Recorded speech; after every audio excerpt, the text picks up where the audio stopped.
Nosotros somos el equipo 4 y nos tocó el tema del trastorno del cálculo y de otros aprendizajes, del cual está conformado nuestro equipo de participantes, que es la maestra Silvia Yolanda Alonso, la Madrid y María Guadalupe Neri Arroyo, y mi nombre es Sandra Huerta Castillo.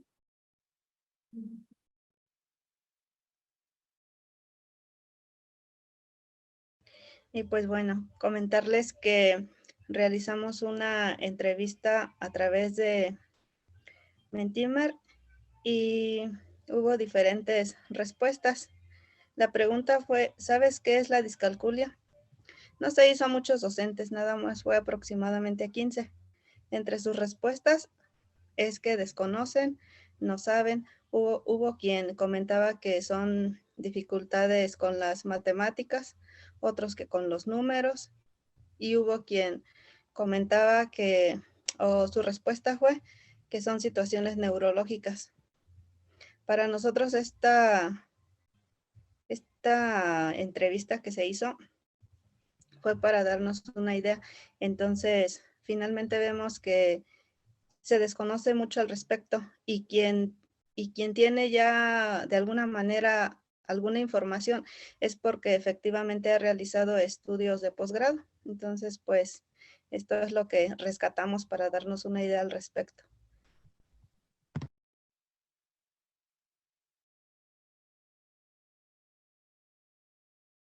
Bueno, entonces aquí haremos una pequeña presentación sobre qué es la discalculia.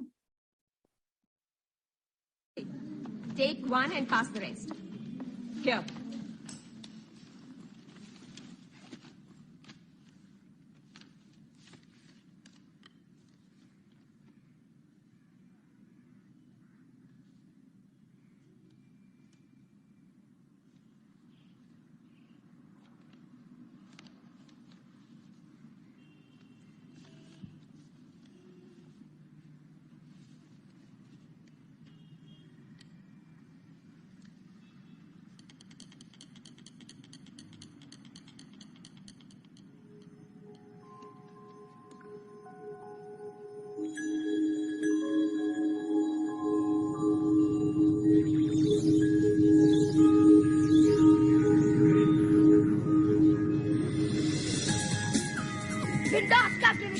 Mission impossible पे निकला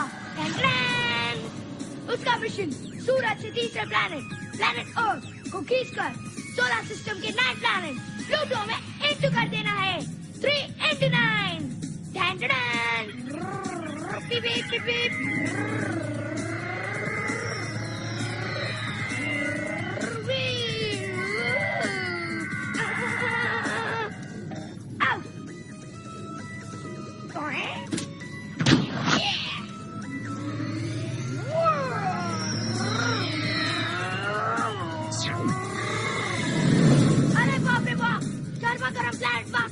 निशान की हिमालय पकड़ को निकला देगा बचा लियो हाय जुपिटर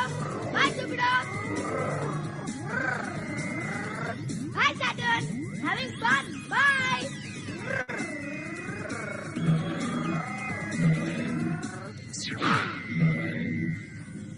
अब 3-9 में इंटू होने जा रहा है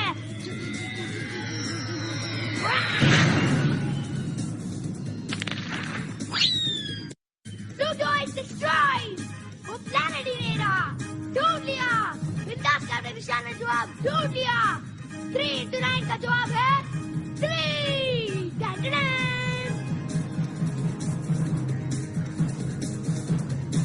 Time up.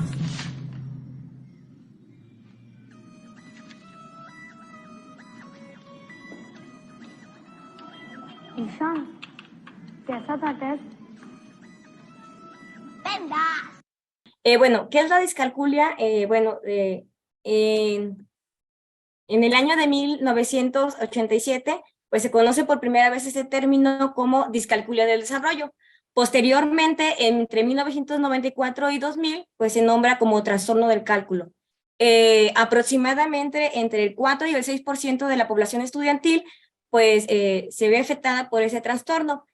Sin embargo, este no se presenta de manera aislada, solo el 1% presenta como caso único y los demás vienen acompañados de otros problemas del desarrollo, como son la dislexia, el trastorno por déficit de atención con hiperactividad y la epilepsia.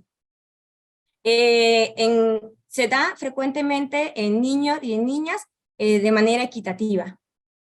En cuanto al origen, no se ha esclarecido cuál es este origen, pero se cree, unos investigadores, que tiene una base neurológica genéticamente determinada. En tanto, otros mencionan que el ambiente y el contexto social tienen una causa determinante en ese trastorno. Bueno, sin embargo, si el ambiente es estimulante, esto va a ser muy importante para el desarrollo y la severidad de este trastorno.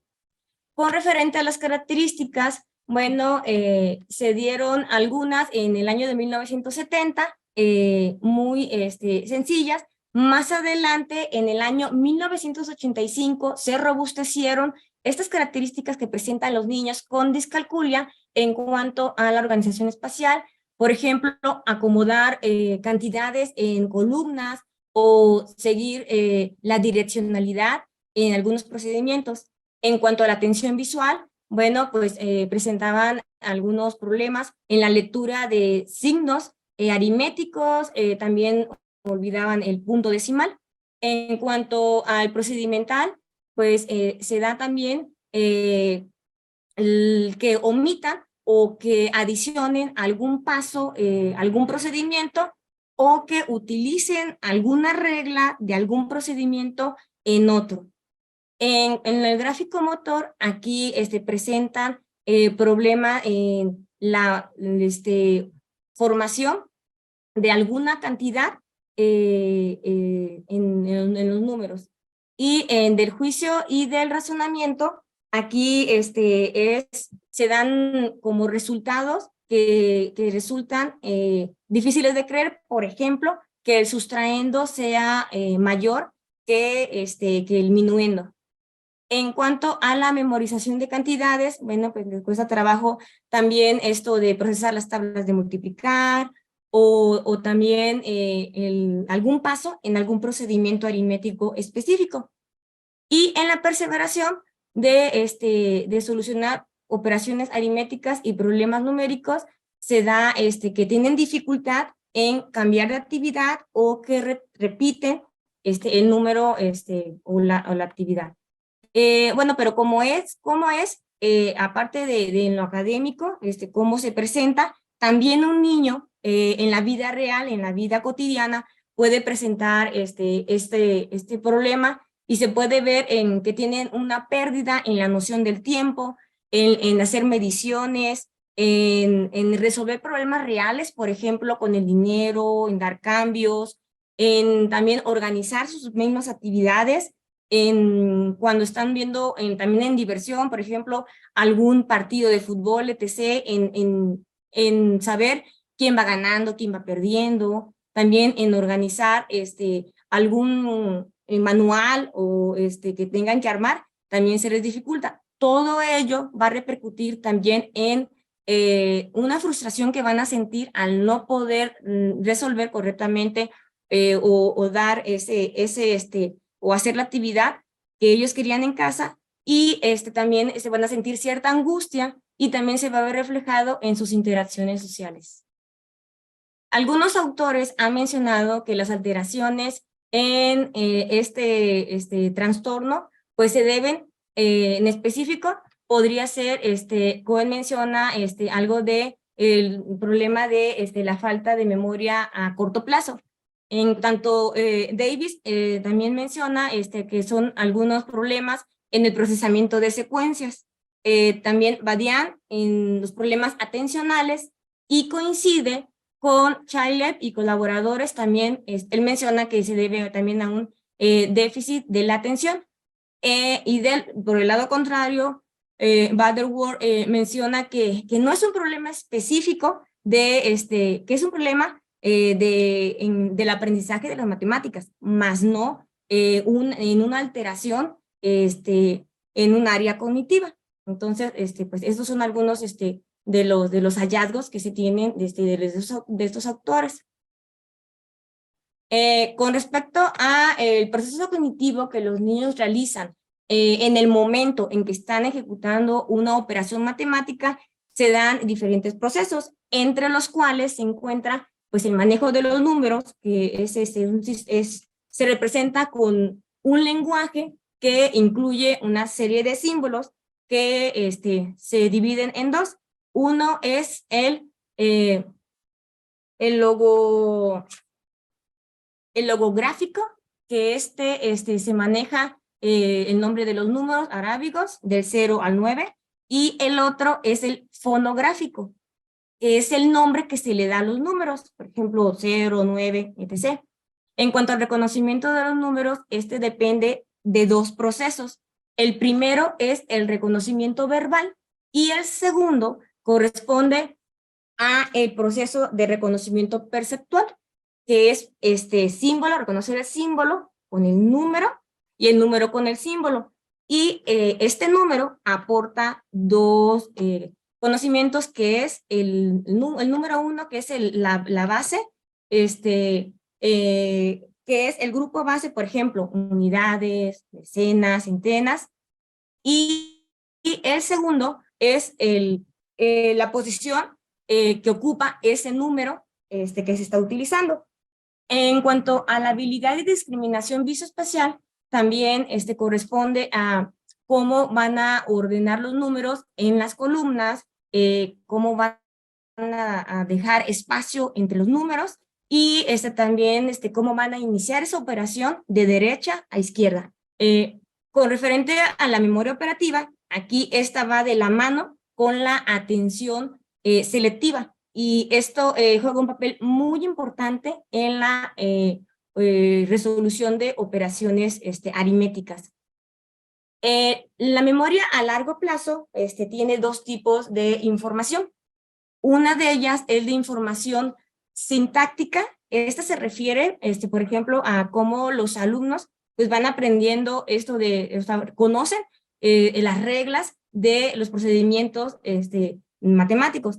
Y la segunda, que es la información semántica, que esto se refiere a cómo ellos van a interpretar el significado de ese procedimiento matemático, ya directamente en las operaciones o problemas que ellos hagan. Entonces, todo esto involucra este proceso que, bueno, yo lo veo en primaria con los niños que tienen dificultades, pero sí es marcado cómo como cada uno de estos pues hace como un trabajo en conjunto, y si alguno de estos no se está llevando a cabo, sí pues presentan dificultades. También en cuanto a ya específicamente los mecanismos cerebrales, bueno, se dice que los lóbulos parietales, tanto izquierdo como derecho, pues tienen relación con este trastorno. Si hay alguna alteración en el hemisferio izquierdo, entonces se va a ver reflejado en que va a haber una disminución en cuanto a la comprensión y a la producción de los números. Del lado contrario, si hay alguna alteración en el hemisferio derecho, va a haber una deficiencia en la organización espacial de los números y también en la resolución de problemas específicos. Bueno, se dice que pues este trastorno también puede llegar a la adolescencia tardía, y que también puede disminuirse o puede continuar. Algunas recomendaciones que, bueno, en el aula podemos hacer es, ahorita está muy de moda todo lo que son las aplicaciones que funcionan muy bien para que los niños puedan desarrollar esto de la habilidad visoespacial y todo para que puedan mejorar su comprensión. también en dar todo este material manipulable y que sea interactivo para que ellos tengan diferentes maneras para adentrarse, ¿no?, a problemas reales y que ellos mismos le creen significado dentro de su contexto. Entonces, sí, es una tarea primero identificarlo y posteriormente saber que hay una gran batería de materiales que se pueden utilizar para pues, ayudar, ¿no?, abonar un poco en que el niño pueda mejorar. Y pues bueno, otro trastorno de aprendizaje de tipo no verbal, el cual sus características son dificultades emocionales e interpersonales, defectos visoespaciales, fallas construccionales, dificultades en la comunicación. Todo esto es, pues desafortunadamente, desagradable para quien tiene tal trastorno, porque estos cambios de humor, desinterés, son niños que pueden ser pues víctimas de abuso, pueden ser violentados. Ellos suelen aislarse de su grupo o en su defecto el propio grupo los aísla. Son niños que regularmente, debido a su baja autoestima, no pueden, bueno, se les complica participar, por ejemplo, en grupos.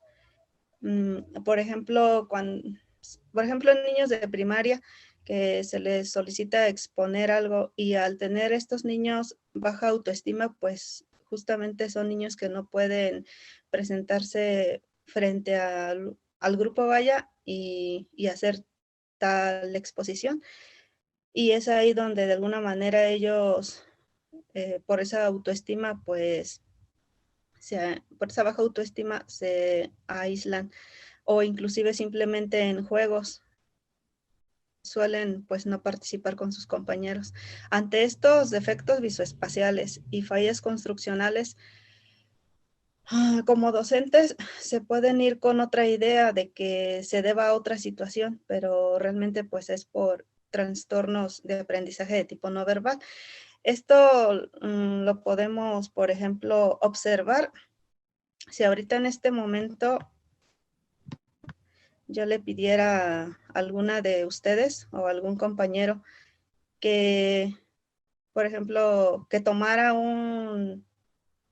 quiero pensar que tienen un lapicero a su derecha, y si les pidiera que tomaran el lapicero que tienen a su derecha, y en este momento a ustedes, compañeros, que tomaran el lapicero y que lo lanzaran hacia su frente, indicándoles que lo lanzaran hacia su izquierda. Y supongamos que ustedes toman el lapicero, lo lanzan y en algún momento les pido, les vuelvo a decir, ¿qué es lo que lanzaron? Entonces, si su sistema visual se encuentra funcionando adecuadamente, pues me van a decir, es un lapicero. Pero si una parte de este sistema que tiene que ver con el lóbulo occipital no está funcionando adecuadamente, pues no van a saber ubicar en dónde se encuentra. Es decir, si yo ahorita tomo el lapicero y lo lanzo, les voy a decir, pues cayó arriba del mueble, a la izquierda de, a la derecha de, entre, bajo, fuera, etcétera. Y este tipo de construcciones no lo puede hacer algún niño que presenta este trastorno. Ahora, con respecto a las dificultades en la comunicación, pues no hay ese acento, esa entonación, el tono, pausas, velocidad, y al momento de que a estos pequeños se les pide que den alguna información, lo pueden hacer de una manera tan rápida, sin ese acento, sin pues sin esas pausas y hacerlo así muy rápido, con mucha velocidad, como hablando en cuestión de docentes, se pueden ir con la idea de que posiblemente hasta sea cuestiones de tartamudeo u otra cosa.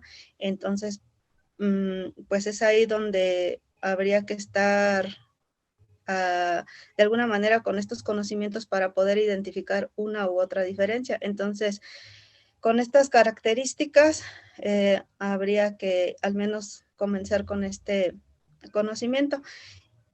Y pues bueno, entre estas disfunciones se le conocen como que son disfunciones menores y tempranas en ambos hemisferios, tanto en el derecho como en el izquierdo, y se deben principalmente a áreas que se encuentran no del todo acorde a ese neurodesarrollo, pues son áreas primarias, secundarias, terciarias y lo que tiene que ver con las habilidades verbales. Ahí la dificultad para poder tener esa comunicación.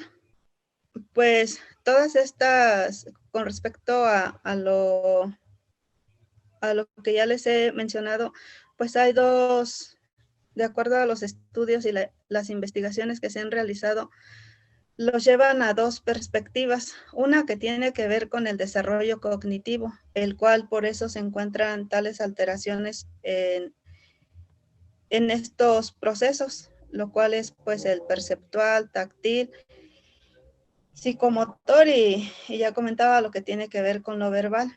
La otra perspectiva tiene que ver con la maduración cerebral. Y aquí lo correlaciona más, lo correlaciona más con el hemisferio derecho, ya que pues este es el que de alguna manera se encarga de estos procesos y sobre todo en cuestión del lenguaje.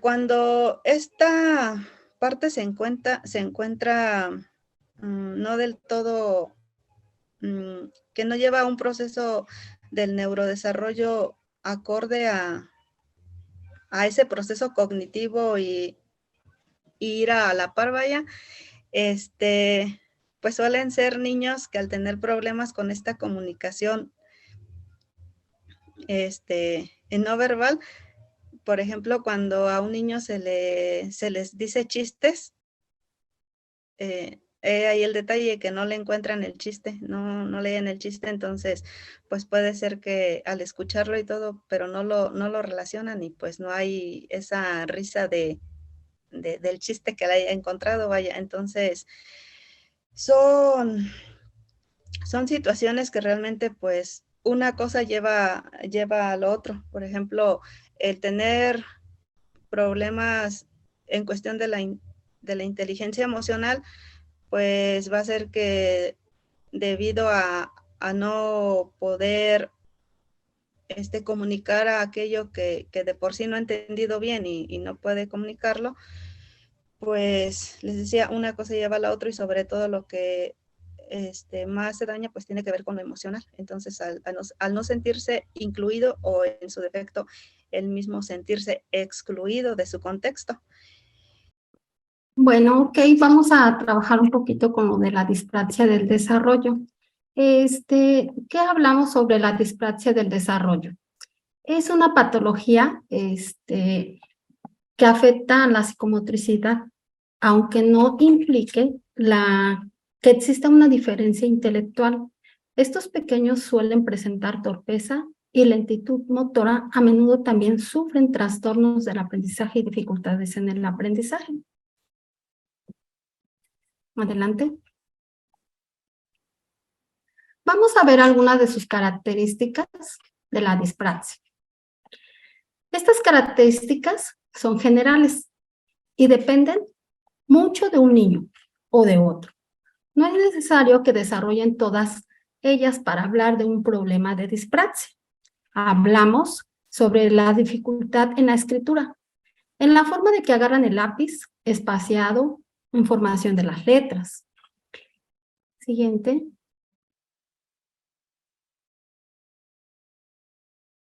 También hablamos en las dificultades de la planificación motora, es decir, una dificultad para planificar y ejecutar movimientos no automatizados. El niño no puede pensar, pero al momento de realizarlo, da una pobre o una percepción no tan desarrollada. presentan normalmente una conciencia corporal pobre, a veces y en muchas ocasiones al correr o al saltar. También presentan dificultades en la realización de movimientos, como ya habíamos dicho anteriormente.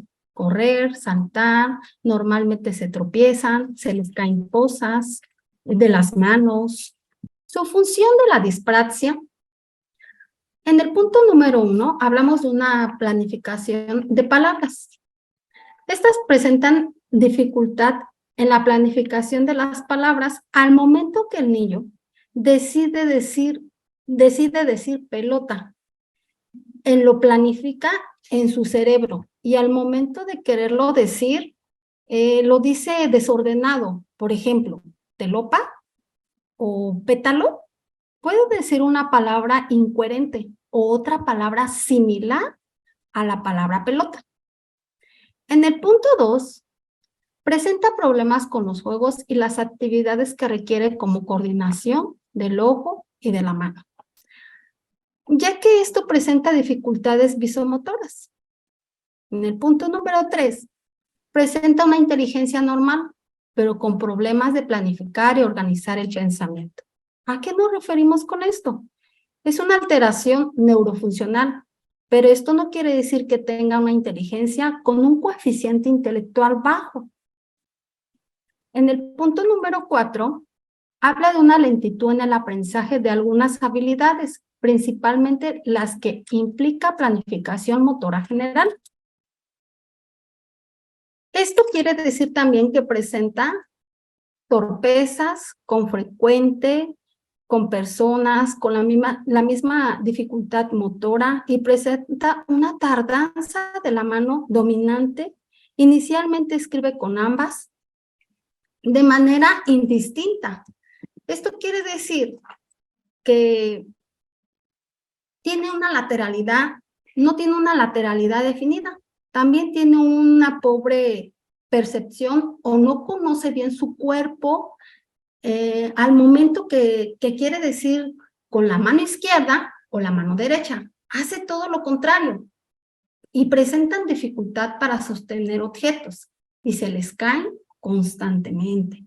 Presentan dificultades en el habla, no controlan totalmente sus movimientos en la manera de hablar, de expresarse, de su boca y de la lengua. Y afectan los grupos musculares encargados del aparato fonador, derivado en problemas de pronunciación de palabras, sílabas, derivadas, así como el sonido, sonidos inteligibles. Eso es donde un niño presenta la repetición rápida de algunas palabras o sílabas a un diacocineas, así como si tuviera un poco de tortuguez que se trabaría en decir a lo mejor alguna palabra, una sílaba y la dice contrariamente. Lo que sí hay que diferenciar, que hay muchos que se confunden. Nos confundimos entre la dispraxia a los trastornos del sonido del habla o la dislexia. Pero en esta dispraxia no hay errores en la coordinación fonorrespiratoria de la musia. Yo tocaba antes esto, pero no me acuerdo. Pues eso es lo que le ocurre a Alfredo. Era profesor de música, enseñaba a tocar el piano, escucha y ve a la perfección, pero tras sufrir un ictus, todas las canciones le suenan igual, solo las reconoce si las lee.